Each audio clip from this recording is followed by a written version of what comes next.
Yan, good morning mga kalingap. Nandito tayo ngayon sa bahay nila Bianan at salamat pala doon sa sponsor namin na para na rin naming nanay, para na rin naming mama, para na rin naming tita, kay Tita Emily. Yan, kasi may pinapabot siyang gift dito kay Ate Lorena, yung pinakamasipag na tagaluto namin dito sa bahay nila Bianan. Hindi lang tagaluto, masipag din siya maglinis, mag-asikaso dito sa bahay. At nung umuwi yung sponsor namin na si Tita Emily, yan, nakita niya yung kasipagan ni Lorena.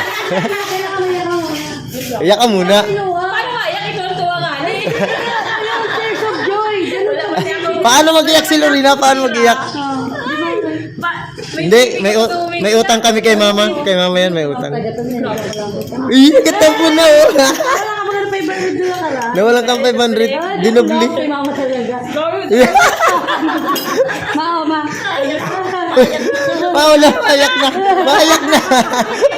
Shadow play. Oh.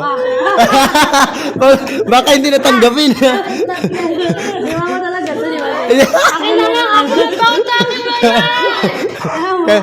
Sila sinuri na daw kasi masipag dito kay mama. Kaya bibigyan mo si mama.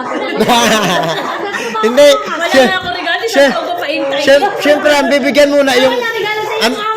Ang bibigyan muna yung amo bago yung ano, yung kasambahay. Para yung amo mo ang mahal mo sa'yo. Magbigay mo na ako ng isang taon. Hindi talaga ito para sa'yo. Sa amo mo daw mo. Ama. Ito para sa'yo.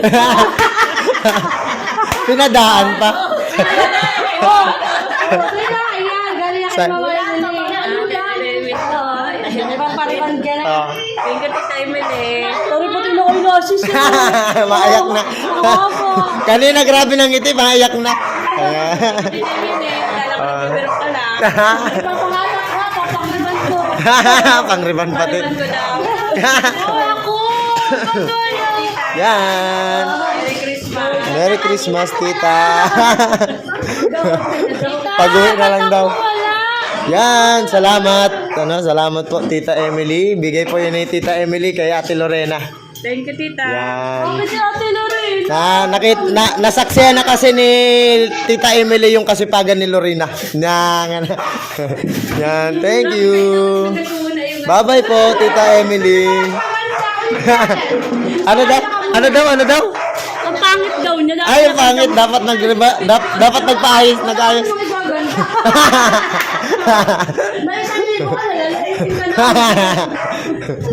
Ayan. Tita Emily, salamat. Ayan. Salamat sa blessing para kay Lorena. Bye-bye po.